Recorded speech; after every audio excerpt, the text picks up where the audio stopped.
വളരെ രുചികരമായിട്ടുള്ള ഒരു മീൻകറി എങ്ങനെ ഉണ്ടാക്കാമെന്ന് നോക്കാം.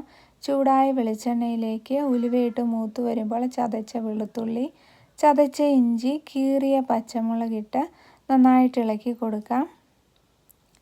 ഇഞ്ചിയും വെളുത്തുള്ളിയും ചെറുതായിട്ട് മൂത്ത് വരുമ്പോൾ അതിലേക്ക് വെള്ളത്തിൽ ചാലിച്ച് വെച്ചിരിക്കുന്ന മഞ്ഞൾപ്പൊടിയും മല്ലിപ്പൊടിയും മുളക് പൊടിയും വെള്ളത്തിൽ ചാലിച്ചത് അതിലേക്ക് ഇട്ട് കൊടുത്ത് നന്നായിട്ട് ഇളക്കി കൊടുക്കാം.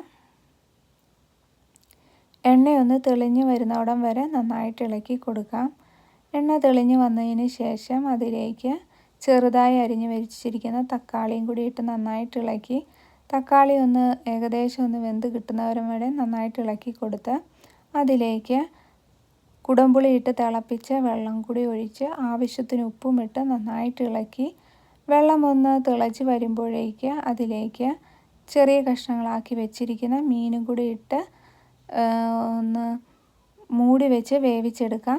ഒരു 15-20 മിനിറ്റ് കൊണ്ട് മീൻ വെന്ത് കിട്ടും. അതിനുശേഷം അതിലേക്ക് കുറച്ച് ഉലുവപ്പൊടിയും കൂടി ഇട്ട് തീ ഓഫ് ചെയ്യാം. കടുക് പൊട്ടിയതിലേക്ക് കുറച്ച് ചെറുതായി അരിഞ്ഞ സവോളയും കുറച്ച് കറിവേപ്പിലയും കൂടി ഇട്ട് മൂപ്പിച്ച് അതും കൂടി ഇതിലേക്ക് ഒഴിച്ചു കൊടുത്ത് ഒന്ന് 10 മിനിറ്റ് മൂടി വെച്ചതിന് ശേഷം നന്നായിട്ട് ഇളക്കി ഉപയോഗിക്കാവുന്നതാണ്.